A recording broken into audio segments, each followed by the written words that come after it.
네, 여러분 안녕하십니까. 2025년 8월 3일 8월의 첫째 주를 맞이하였습니다.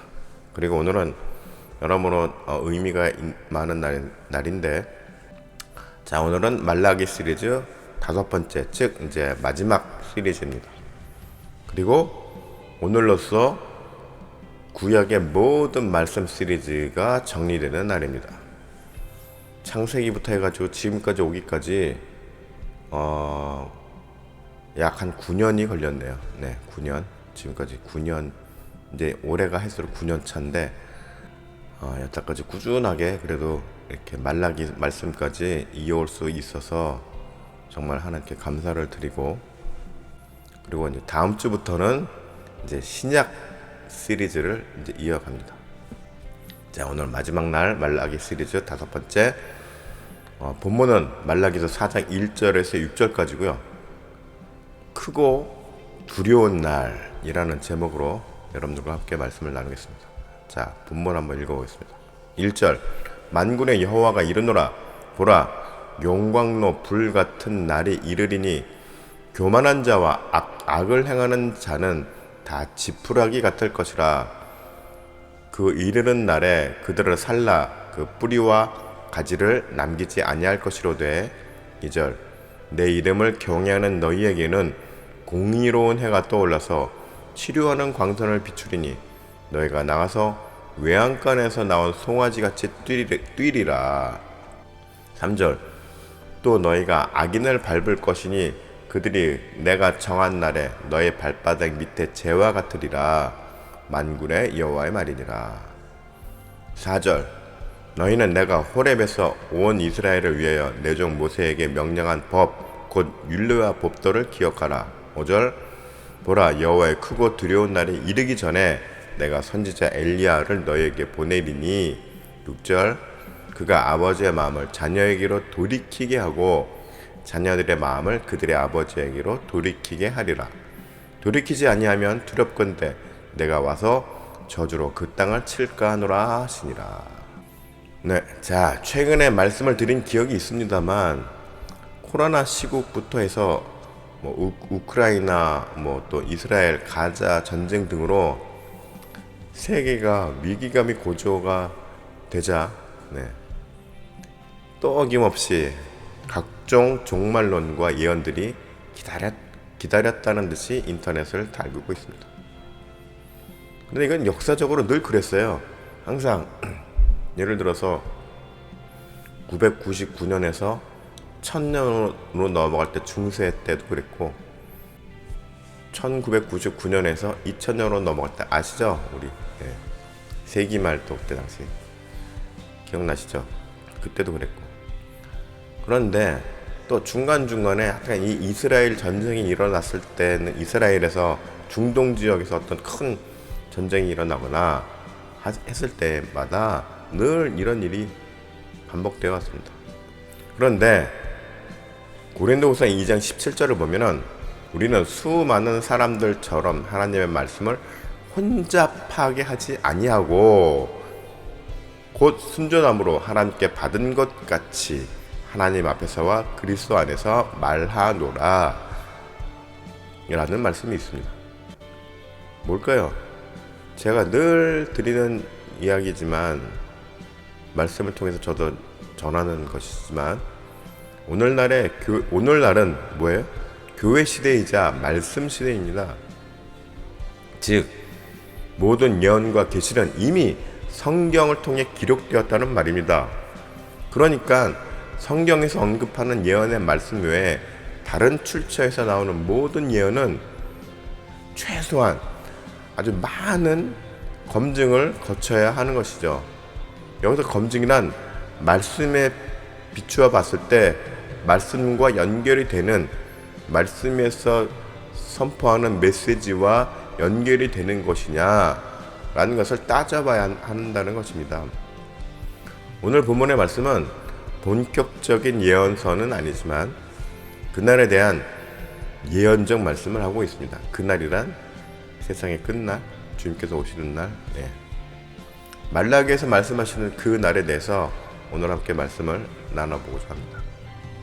1절, 만군의 여호와가 이르노라. 보라, 용광로 불같은 날이 이르리니 교만한 자와 악을 행하는 자는 다 지푸라기 같을 것이라. 그 이르는 날에 그들을 살라 그 뿌리와 가지를 남기지 아니할 것이로되. 굉장히 무서운 말씀이죠. 1절에 용광로 불같은 날에 대해서 그 시기를 좁은 의미로 보자면 예수 그리스도의 초림 때로 해석할 수가 있습니다. 그런데 좀 더 넓은 의미로 보자면 초림뿐만 아니라 예수님께서 다시 오시는 재림의 때까지 좀 넓혀서 생각해 볼 수 있습니다. 사도행전 2장 20절에 주의 크고 영화로운 날이 이르기 전에 해가 변하여 어두워지고 달이 변하여 피가 되리라 라는 말씀도 있죠. 어찌되었건 예수 그리스도가 오신 그날 이후 세상은 하나님의 정의, 공의에 대한 분명한 선이 그어지고 이를 예수 그리스도께서 삶으로 명확하게 선포하셨음을 의미하는 것입니다. 고린도후서 2장 16절에 보면 이 사람에게는 사망으로부터 사망에 이르는 냄새요, 저 사람에게는 생명으로부터 생명에 이르는 냄새라. 누가 이를 담당하리요? 라는 말씀이 있습니다. 앞으로 다시 오실 예수님은 명확하게 선포되어진 하나님의 정의로 세상을 심판하시게 될 것이라는 말입니다. 자, 2절, 내 이름을 경외하는 너희에게는 공의로운 해가 떠올라서 치료하는 광선을 비추리니 너희가 나가서 외양간에서 나온 송아지같이 뛰리라. 자, 2절의 말씀은 우리들이 비교적 익숙한 구절이기도 합니다. 여러분들 많이 이 말씀 접했죠? 그런데 사실 본 구절은 의료적 의미와는 상관이 없습니다. 공의로운 해는 예수 그리스도를 상징합니다. 이는 누가복음 1장에 나오는 사가랴의 예언 중에 나오는 말씀을 근거로 삼을 수 있습니다. 누가복음 1장 78절에서 79절을 보면은 이는 우리 하나님의 긍휼로 인함이라. 이로써 돋는 해가 위로부터 우리에게 임하여 어둠과 죽음의 그늘에 앉은 자에게 비추고 우리 발을 평강의 길로 인도하시리로다 하니라. 또한 치료하는 광선은 구원 베푸신다는 것을 의미합니다. 요한복음 8장 12절에 예수께서 또 말씀하여 이르시되 나는 세상의 빛이니 나를 따르는 자는 어둠에 다니지 아니하고 생명의 빛을 얻으리라.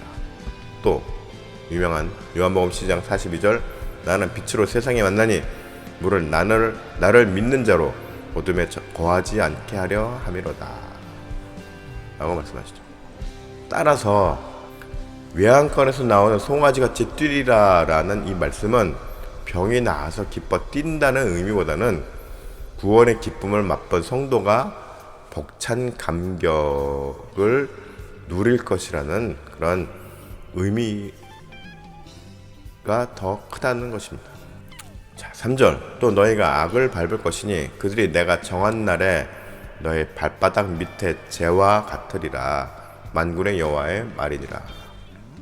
성경을 보면 악을 밟는다는 이런 표현이 굉장히 많이 등장합니다. 몇 가지 사례만 좀 보면은 욥기서 40장 12절에 모든 교만한 자를 발견하여 낮아지게 하며 악인을 그들의 처소에서 짓밟을지니라. 시편 91편 13절에 내가 사자와 독사를 밟으며 젊은 사자와 뱀을 발로 누르리로다. 이사야서 25장 10절에 여호와의 손이 이 산에서 나타나시리니 모압이 거름 물속에서 초계가 밟힘같이 자기 처소에서 밟힐 것인즉. 또 미가서 7장 10절에 나의 대적이 이것을 보고 부끄러워하리니 그는 전에 내게 말하기를 내 하나님 여호와가 어디 있느냐 하던 자라. 그가 거리에 진흙같이 밟히리니 그것을 내가 보리로다. 마지막으로 스가랴서 10장 5절에 싸울 때 용사같이 거리에 진흙 중에 원수를 밟을 것이라. 여호와가 그들과 함께한즉 그들이 싸워 말탄 자들을 부끄럽게 하리라. 모든 구절에 악을 밟는다는 공통적인 내용이 나오죠. 이것은 악을 어떻게 해요? 이긴다는 의미입니다. 그것도 아주 압승을 한다는 이야기죠. 그런데 중요한 것은 이 과정에는 하나님께서 함께 하심으로 얻을 수 있는 승리라는 점입니다. 자, 4절 너희는 내가 호렙에서 온 이스라엘을 위하여 내 종 모세에게 명령한 법 곧 율례와 법도를 기억하라. 4절에서 하나님은 말라기 선지자를 통해 율법을 지켜야 한다고 선포합니다. 당시 이스라엘이 부패했습니다. 죄가 만연했어요. 그리고 그 죄악 속에서 하나님을 무시하고 정말 방탕함과 부도덕한 삶에 빠져 있었습니다. 그렇기에 이를 지적하며 돌이키라고 명령하고 있는 내용인 것입니다. 자, 오늘날에도 우리들은 말씀을 통해서 나오는 그 메시지들을 우리가 들으면서 깨닫고 삶으로 순종해야 합니다. 언젠가 제가 또 이야기를 한 기억이 있습니다만, 주일날 교회에서 듣는 목사님의 설교는 공적인 메시지입니다. 즉 모든 교인들에게 평균적으로 나눌 수 있는 메시지를 전하는 것이죠. 그렇기 때문에 우리가 주일날 예배 때 목사님으로부터 듣는 말씀으로만으로는 사실 좀 내가 그 말씀만 가지고 일주일을 살기에는 뭔가 좀 부족한 면이 있습니다. 왜요? 하나님은 우리들 각자에게 개개인에 딱 맞춰서 메시지를 주시기 때문입니다. 그래서 우리들 각자는 개인의 말씀 묵상 시간을 통해서 나만이 받을 수 있는 메시지를 말씀을 통해서 들을 줄 알아야 하는 것입니다. 갈라디아서 3장 24절에 이같이 율법이 우리를 그리스도께로 인도하는 초등교사가 되어 우리로 하여금 믿음으로 말미암아 의롭게 함을 얻게 하려 함이라. 우리는 말씀을 통해서 배워야 합니다. 여러분들 각자가 말씀을 통해서 깨닫고 그 말씀에서 나에게 여러분들 각자 개인에게 주는 메시지들을 받아들일 줄 알아야 하는 것입니다. 물론 여기에도 여러분들 개인적인 훈련이 필요합니다. 다시 한번 말씀드리지만 우리들 각자가 하나님과 자신만의 삶의 히스토리를 만들어 가야 한다는 것이 중요하다는 것입니다. 오늘날에는 이렇게 무슨 우리가 말씀 시대, 성경이 만들어지는 그러한 시대는 아닙니다만 우리들도 각자가 예수님과의 교제를 통해서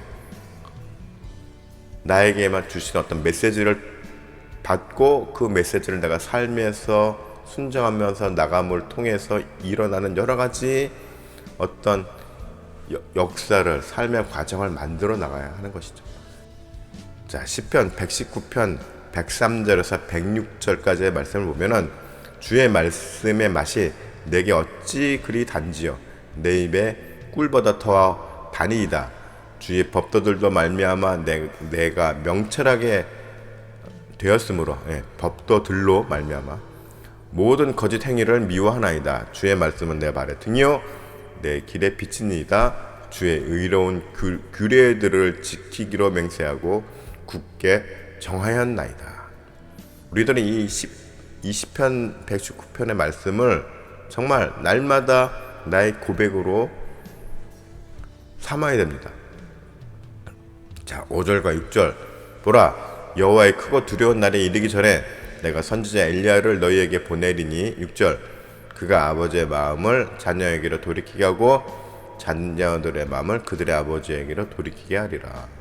자, 당시 이스라엘의 시대적 상황으로 보았을 때 하나님께서는 이스라엘의 죄악을 돌이키게 하시고자 정말 많은 노력을 하셨습니다.